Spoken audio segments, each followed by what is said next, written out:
இந்த அவசரம் என்ற எதற்கு என்று எனக்கு புரியவில்லை.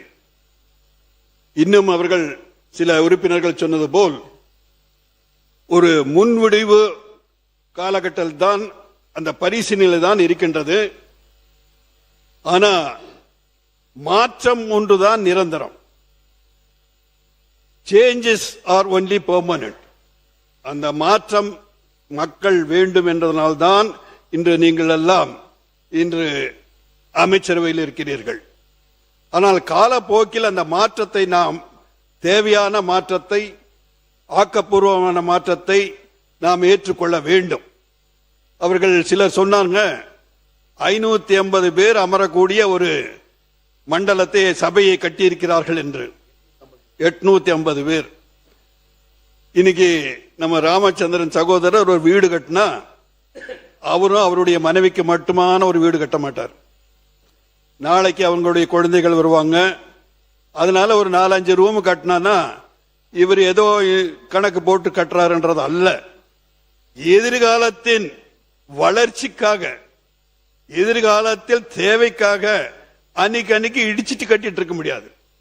அதனால ஒரு திட்டம், எதிர்காலத்தை நினைத்து அடுத்த தேர்தலை நாங்கள் நினைக்கவில்லை, அடுத்த தலைமுறையை, அடுத்த ஜெனரேஷன் நாங்கள் நினைக்கின்றோம்.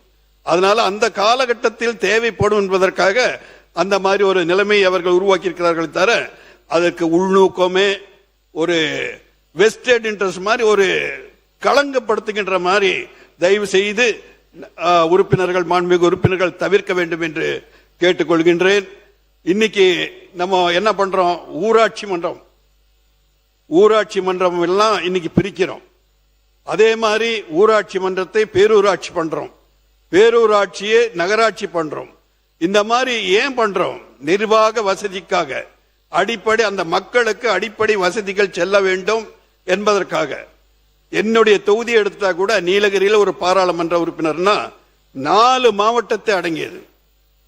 நீலகிரி, பெரியார், திருப்பூர், இந்த மாதிரி ஒரு 4 மாவட்டத்தை அடங்கிய ஒரு எம்பி இருக்கிறார்.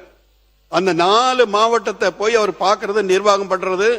ஜனத்தொகை எல்லாம் அதிகமா வரும்போது நிச்சயமா இன்னும் கொஞ்சம் அதை பிரிச்சு பண்ணும்போது நல்ல ஜனங்களுக்கு ஒரு சேவை செய்கின்ற வாய்ப்புகள் கிடைக்கும் என்ற நல்லதொரு எதிர்காலத்தை நினைத்துதான் இந்த மாதிரி ஒரு திட்டங்களை தீட்டியிருக்கிறார்கள்.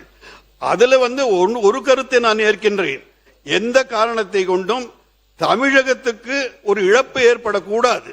அந்த வகையிலே நமது பாராளுமன்ற உறுப்பினர்கள் ஒரு நிலைப்படுத்தி தமிழகத்தின் நலனை கருத்தி இங்கு கட்சி வேறுபாடு இல்லாமல் அந்த நிலை வரும்பொழுது, அந்த மாதிரி ஒரு நிலை வரும்பொழுது எல்லோரும் அமர்ந்து அந்த மத்திய அரசை கேட்டு இந்த மாதிரி இருக்கிறது, எங்களுக்கு இழப்பு வரக்கூடாது, எங்கள் மக்களுக்கு வரக்கூடாது என்பதை உணர்ந்து செய்தால் அதில் தவறு இல்லை. ஆகவே இவ்வளவு அவசரப்பட்டு ஒரு தீர்மானத்தை கொண்டு வருவதை எங்களுடைய பாரதிய ஜனதா கட்சி ஏற்றுக்கொள்வதில்லை. ஆகவே இந்த தீர்மானத்தை நாங்கள் எதிர்க்கின்றோம்.